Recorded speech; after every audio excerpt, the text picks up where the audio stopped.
ओम श्री शक्ति नमः। ओम श्री शक्ति नमः। ओम श्री शक्ति नमः। सुमना के द्वारा ब्रह्मचर्य सांगोपांग धर्म तथा धर्मात्मा और पापियों पापियों की मृत्यु का वर्णन।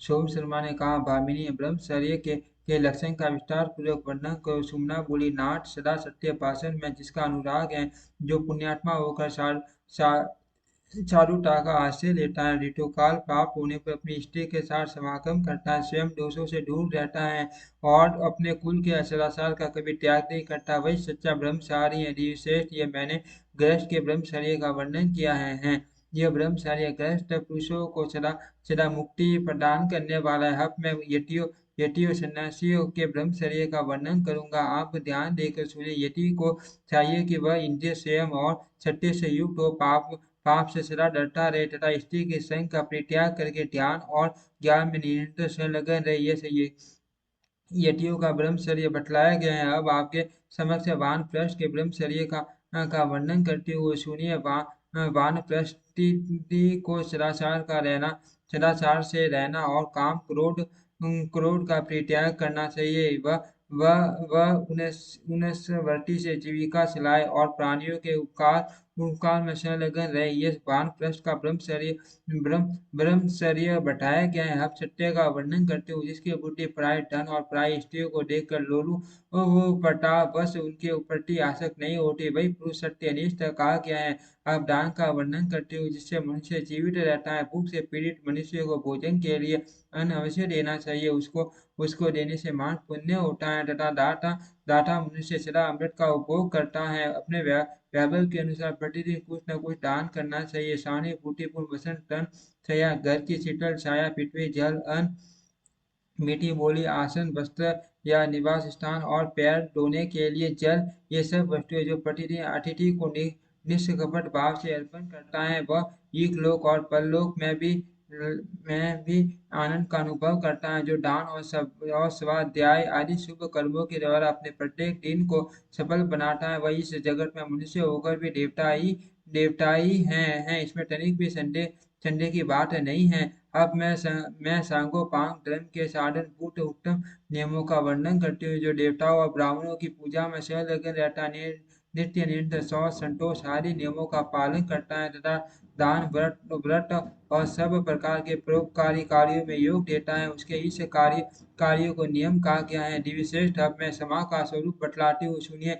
दूसरे द्वारा की हुई अपनी निंदा सुनकर अथवा किसी के द्वारा मार खाकर भी जो क्रोध नहीं करता और स्वयं मार खाकर भी मारने वाले व्यक्ति को नहीं मारता, वह क्षमाशील कहलाता है। अब सौच का वर्णन करते हुए, जो राग द्वेष से रहित होकर प्रतिदिन स्नान और आचमन आदि का व्यवहार करता है और इस प्रकार जो बाहर तथा भीतर से भी शुद्ध शुद्ध है, उसे शौच युक्त पवित्र माना गया है। अब मैं अहिंसा का रूप बतलाती हूँ। व्यक्ति या पुरुष को किसी किसी विशेष आवश्यकता के बिना एक टीम का भी नहीं तोड़ना चाहिए। स्वयं के साथ रहकर प्रत्येक जीव की ईर्ष्या से दूर रहना चाहिए और अपने प्रति जैसे बर्ताव की इच्छा होती है, वैसे ही बर्ताव दूसरों के साथ स्वयं भी करना चाहिए। अब शांति के स्वरूप का वर्णन करते हो। शांति शांति से सुख की प्राप्ति होती है। अर्थ, शांतिपूर्ण आचरण अपना कर्तव्य है, कभी खीन नहीं होना चाहिए। प्राणियों के साथ बैर भाव का सबका त्याग करके मन में भी कभी बैर का भाव नहीं आने देना चाहिए। अब अष्टे का स्वरूप बतलाते हो। पर्यटन और प्रष्टि का कदापि अपहरण न करे। मन, वाणी तथा शरीर के द्वारा भी कभी किसी दूसरे की वस्तु लेने की चेष्टा न करे। अब दमन का वर्णन करते हुए, इंद्रियों का दमन करके मन के द्वारा उन्हें प्रकाश देते रहना और उनकी चंचलता का नाश करना चाहिए। इससे मनुष्य में चेतना का विकास होता है। मैं सुषु अब मैं सुश्रूषा का स्वरूप बतलाती हूँ। मन, वाणी और शरीर से गुरु के कार्य साधन में लगे रहना शुश्रूषा है। दिव्य श्रेष्ठ, इस प्रकार मैंने आपसे धर्म का सांगोपांग वर्णन किया। जो मनुष्य ऐसे धर्म में सदा संलग्न रहता है, उसे संसार में पुनः जन्म नहीं लेना पड़ता। यह मैं आपसे सच सच कह रही हूँ। माफ करके ये जानकर आप धर्म का अनुसरण के। सो मुसलमान ने पूछा, देवी, आपका कल्याण हो, आप इस प्रकार धर्म धर्म की परम पुण्य में उत्तम व्याख्या कैसे जानती हो? किसके मुंह से आपने यह सब सुना है?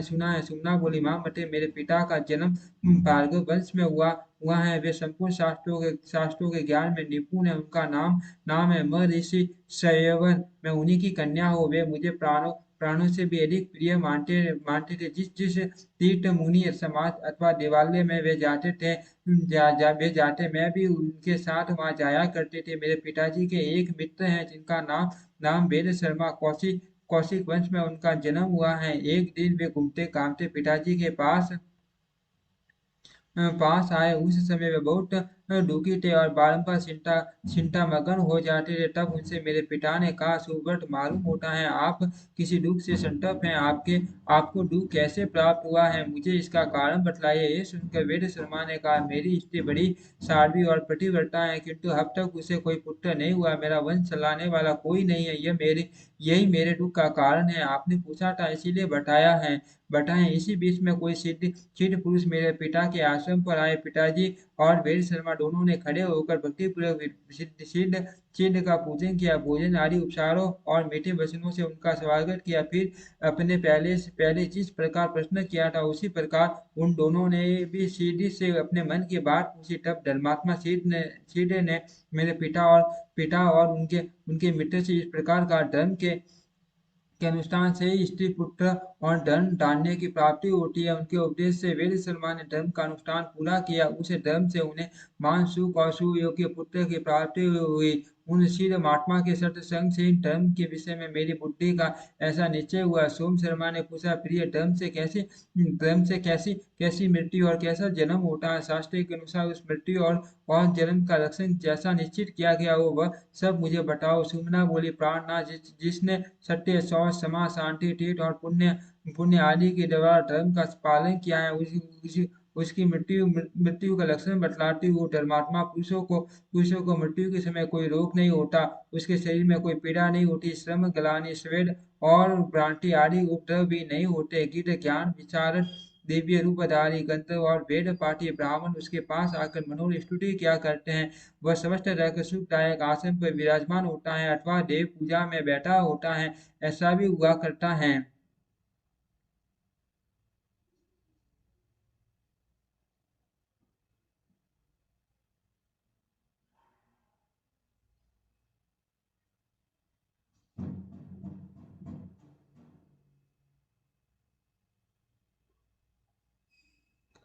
कि धर्म प्राण बुद्धिमान पुरुष मृत्यु काल में स्नान के लिए तीर्थ स्थान में पहुंचा हो। अग्नि होत्र, ग्रह, गौशाला, देव मंदिर, बगीचा, पोखरा, पीपल या बड़ का वृक्ष तथा पाकड़ अथवा बेल का पेड़ ये मृत्यु के लिए पवित्र स्थान माने गए हैं। धर्मात्मा पुरुष धर्मराज के दूतों का प्रत्यक्ष देखता है। वे शनि शनि से युक्त और मुस्कुराते हुए दिखाई देते हैं। वह मरने वाला जीव सपन मोह तथा केस के अधीन नहीं होता। धर्मराज दूत उससे कहते हैं, महाभाग परम बुद्धिमान धर्मराज, आपको आपको बुला रहे हैं। दूतों की यह बात सुनकर उसे मोह और संदेह नहीं होता। उसका सिर प्रसन्न हो जाता है। वह ज्ञान विज्ञान से संपन्न हो भगवान से विष्णु का स्मरण करता है और संतुष्ट एवं आशिष्ट होकर उन दूतों के साथ चला जाता है। सोम शर्मा ने पूछा, बद्दे पापियों की मृत्यु किन लक्षणों से युक्त होती है, इसका विस्तार से वर्णन करो।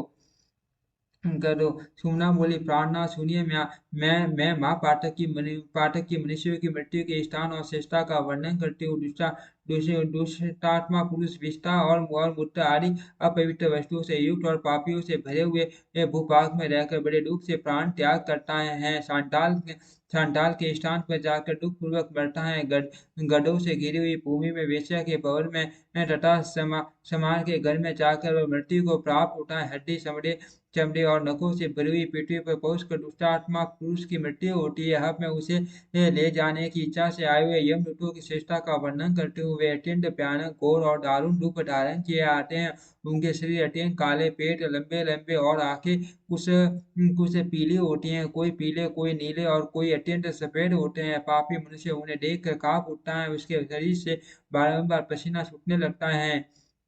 अब मैं अब मैं दुखी जीव की चेष्टा बताती हूँ। लोभ और स्वाद से मोहित होकर पापी पुरुष जो प्राय धन और प्राय स्त्रियों का अपहरण किए कर रहते हैं, पहले दूसरे से तृण लेकर बाद में उसे चुका नहीं पाते तथा असफल ग्रह आदि जो अन्य बड़े बड़े पाप किए रहते हैं। सारांश यह कि मृत्यु से पहले वे जितने भी ये पापों का आचरण किए रहते हैं, वे सभी महापापी के कंठ में आकर उसके कप को रोक देते हैं और दूसरे दुख पहुंचाते हैं। असह्य पीड़ाओं से उसका कंठ गड़गड़ाने लगता है। वह बारंबार रोता और माता पिता भाई पत्नी तथा पुत्रों का स्मरण करता है। फिर माँ पापों से मोहित होकर वह सबको भूल जाता है। अत्यंत पीड़ा से व्याकुल होने पर भी उसके उसके प्राण शीघ्रतापूर्वक नहीं निकलते। वह कांपता तलमलाता और रह रहकर मूर्छित हो जाता है। इस प्रकार लोभ और मोह से युक्त मनुष्य सदा मूर्छित होकर ही प्राण त्यागता है। तत्पश्चात यमराज के दूत उसे यमलोक में ले जाते हैं। उस समय उसको जो दुख भोगना पड़ता है उसका वर्णन करते हुए जहाँ ढेर ढेर के ढेर अंगारे बिछे बिछे होते हैं, उस मार्ग पर पापी को घसीटते हुए ले जाया जाता है। वह वहाँ वह दुष्टात्मा जीव बार बार आग में जलता और छटपटाया करता है। जहाँ 12 सूर्यों के ताप से युक्त अत्यंत तीव्र धूप पड़ती है, उसी मार्ग से उसे पहुंचाया जाता है। वहाँ वह सूर्य की प्रसन्न किरणों से संतप्त और भूख प्यास से पीड़ित होता रहता है। यमदूत उसे गदा डंडे और पशु से मारते, कोड़ों से पीटते तथा गालियां सुनाते। तदंतर वे पापी को उस मार्ग पर ले जाते हैं जहाँ ज्यादा अधिक पड़ता है और ठंडी हवा का झोंका सहना पड़ता है। पापी पुरुष शीत से पीड़ित होकर उस मार्ग को तय करता है। यमदूत उसे घसीटते हुए नाना प्रकार के दुर्गम स्थानों में ले जाते हैं। इस प्रकार देवता और ब्राह्मणों को निंदा करने वाले संपूर्ण पापों से युक्त दुष्टात्मा पापी पुरुष को यमराज के दूत यमलोक में ले जाते हैं। वहां पहुंचकर वह दुष्टात्मा यमराज को काले अंजन की राशि के समान देखता है। वे उग्र दारुण और भयंकर रूप धारण किए भैंसों पर सवार दिखाई देते हैं। अनेकों अनेकों यमदूत उन्हें घेर घेरे खड़े रहते हैं। उनके साथ सब प्रकार के रोग और चित्रगुप्त भी उपस्थित होते हैं। दिव्य श्रेष्ठ उस समय भगवान धर्मराज का मुख विकराल दांतों के कारण अत्यंत भयानक और काल के समान प्रतीत होता है। यमराज धर्म में बाधा डालने वाले उस महापाप दुष्ट को देखते और अत्यंत दुखदायी इस अस्त्र शस्त्रों द्वारा पीड़ा पहुंचाते हुए उसे कठोर दंड देते हैं। वह पापी 1000 युगों तक नाना प्रकार की यातनाओं में पकाया जाता है। इस प्रकार दुष्ट बुद्धि वाला पापात्मा मनुष्य अपने पाप का उपभोग करता है। तत्पश्चात वह जिन जिन योनि में जन्म लेता है उसका